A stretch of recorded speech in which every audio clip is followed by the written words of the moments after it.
মুছলমান যদি মাইকী মানুহ হয় বুৰখা পিন্ধি থাকে, পৰপুৰুষক মুখ নেদেখায়।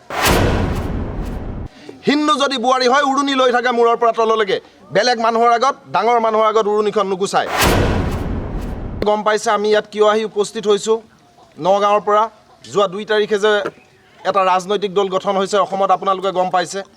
যোৱা ৭৪ বছৰে ভাৰতবৰ্ষই যি ধৰণেৰে আমাৰ অসমক শোষণ লুণ্ঠন কৰি আছে, আপোনালোক প্ৰত্যেকেই ইয়াৰ ভুক্তভোগী নিশ্চয়। প্ৰত্যেকেই বুজি পাইছে, কোনো এখন চৰকাৰে না কংগ্ৰেছ, না AJP, না BJP কোনেও আমাৰ খাটি খোৱা মানুহৰ বাবে আমাক এটা কাম কৰি নিদিলে।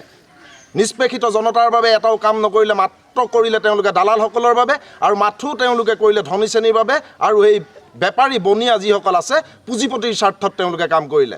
যাৰ বাবে আজি আমিও এনেদৰে আজিও এমুঠি ভাতৰ বাবে, ৰাতিপুৱা এমুঠি ভাতৰ বাবে, গধূলি তেলকণৰ বাবে, তাৰ পাছদিনা ৰাতিপুৱা কেনেদৰে আপোনাৰ ল'ৰা ছোৱালী স্কুল যাব, কেনেদৰে এমুঠি খাব, তাৰ চিন্তাতে আমি আজি মৰি গৈছোঁ। তাৰ বাহিৰে আমি একোৱেই চিন্তা কৰিব পৰা নাই। পাৰিছে নেকি আপোনালোকে বেলেগ কিবা চিন্তা কৰিব? কওক।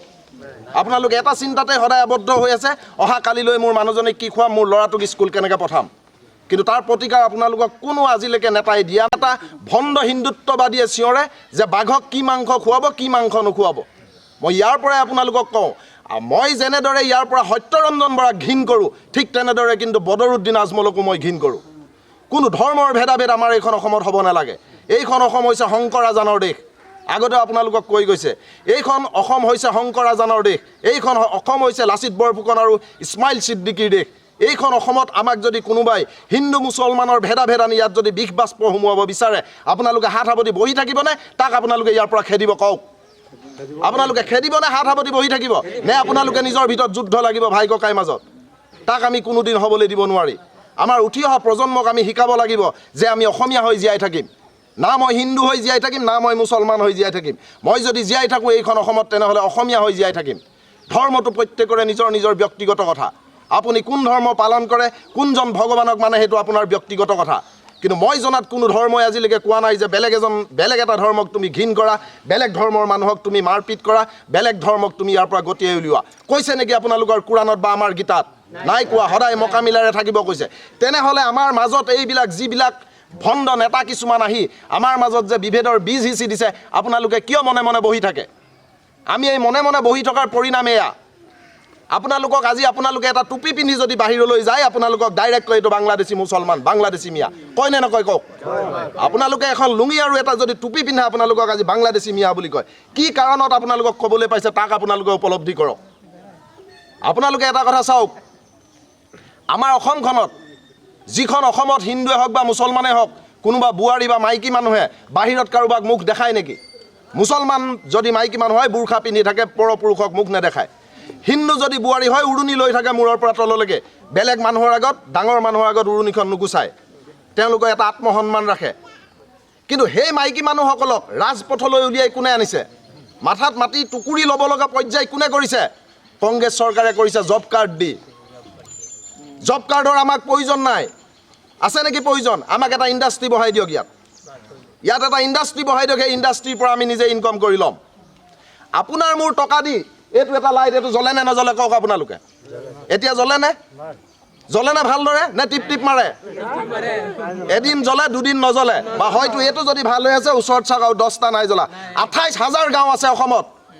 এটা এটা চুবুৰীত যদি এখন গাঁৱত যদি 5টাকে লাইট দিছে, 28,000 গাঁৱত কিমানটা লাইট দিলে?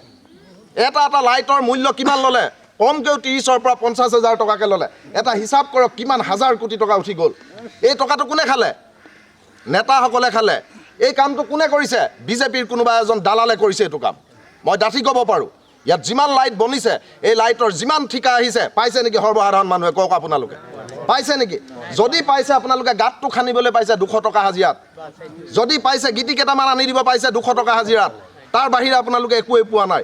কিন্তু পইচাটো কাৰ? আপোনাৰ মোৰ। আমি ৰাতিপুৱা শুই উঠি এটা কলগেট কিনাৰ পৰা, বিস্কুট কিনি খোৱাৰ পৰা, গধূলি শুওঁতে আমি কেৰাচিন তেলৰ চাকিটো জ্বলোৱালৈকে প্ৰত্যেকটো বস্তুত আমি টেক্স দিছোঁ চৰকাৰক। চৰকাৰক কোনে দিছে পইচা? আমি দিছোঁ। আমাৰ পইচা তোমালোকে লৈ গৈ, আমাৰ পইচা তোমালোকে ৰাখি লৈ, আমাৰ টকাৰে তোমালোকে 1000 টকা লৈ গৈ 10 টকা চেতিয়াই গামোচা পিন্ধি যাবা। এইটো আপোনালোকে হ'বলৈ দিব নেকি? কওক। গঠন হোৱাৰ প্ৰক্ৰিয়াত এতিয়া আমি সাংগঠনিক কাম কাজ কৰি আছোঁ। প্ৰত্যেকটো সমষ্টিতে আমি সোমাইছোঁ। প্ৰতিটো সমষ্টিৰ প্ৰতিটো ৱাৰ্ডত আমি যোৱাটো আমাৰ কৰ্তব্য। যিটো সময়ত ৰূপহী আঞ্চলিক যিখন ৰূপহী সমষ্টি কমিটি গঠন হ'ব, সেই কমিটি গঠন হোৱাৰ দিনা আপোনালোক প্ৰতিটো ৱাৰ্ডৰ পৰা 10জনকৈ হ'লেও মানুহে সমষ্টি কমিটিলৈ যোৱাটো প্ৰয়োজনীয়। আপোনালোকৰ মাজৰ পৰা আপোনালোকে জানে আপোনালোকৰ গাঁওখনত ভাল মানুহ কোনজন, বেয়া মানুহ কোনজন আপোনালোক নিশ্চয় জানে। কোনজনে সমাজৰ কাম কৰে, জাতিটোৰ প্ৰতি দায়বদ্ধতা আছে, তেনেকুৱা মানুহক চিনি পায়। আপোনালোকে তেনেকুৱা মানুহক আগবঢ়াই দিয়ক। তেনেকুৱা মানুহে যদি নেতৃত্ব লয় তেনেহ'লে অনাগত দিনত আপোনালোকৰ কোনো কাৰণত আপোনালোকে এই দুৰ্ভোগত ভুগিব নালাগে। মিয়া শব্দৰ অৰ্থ নজনা ভণ্ড নেতাবিলাকে কয় মিয়া বুলি। মিয়া শব্দৰ অৰ্থ হৈছে এজন মহাশয়, জ্যেষ্ঠজনক সন্মান দি আমি যেনেকৈ কওঁ ককাইদেউ বৰদেউতা, ঠিক তেনেদৰে মিয়া মানে হৈছে ডাঙৰীয়া। মিয়া শব্দৰ অৰ্থ হয়নে নহয় কওক? মিয়া শব্দৰ অৰ্থ হৈছে ডাঙৰীয়া। কিন্তু তাকে বিকৃত ৰূপ দি কিছুমান নৰপিশাচে কৰিছে কি, জাতিটোক ধ্বংস কৰিব বিচৰা কিছুমান ভণ্ড নেতাই মিয়া বুলি ক'লে তেওঁলোকে কয় বাংলাদেশী। মিয়া মানে গেদা কয়, গেদা বুলি কয় মই জনা সৰু ল'ৰা ছোৱালীক, হয়নে?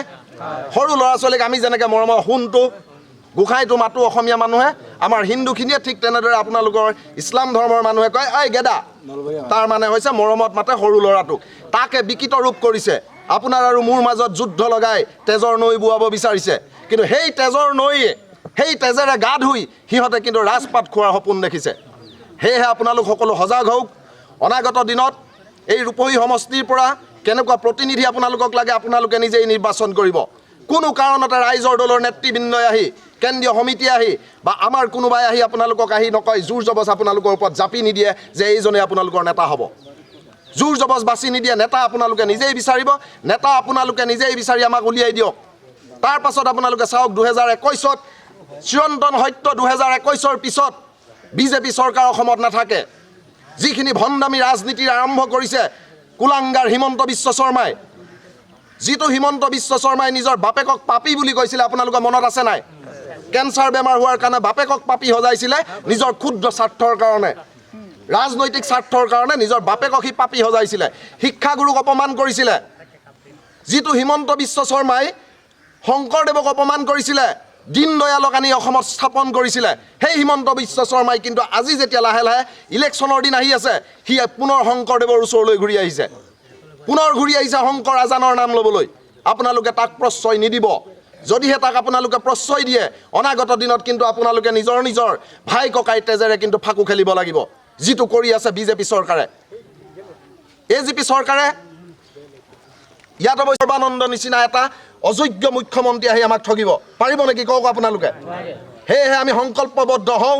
সদৌ শেষত মই আপোনালোকক ক'ব বিচাৰোঁ যে হ'ব পাৰোঁ দুখীয়া, মই গোলাম নহয়। আঁঠু কাঢ়ি ভাত খোৱা মোৰ নিয়ম নহয়, নিয়ম নহয়, নিয়ম নহয়। জয় আই অসম, জয় আই অসম।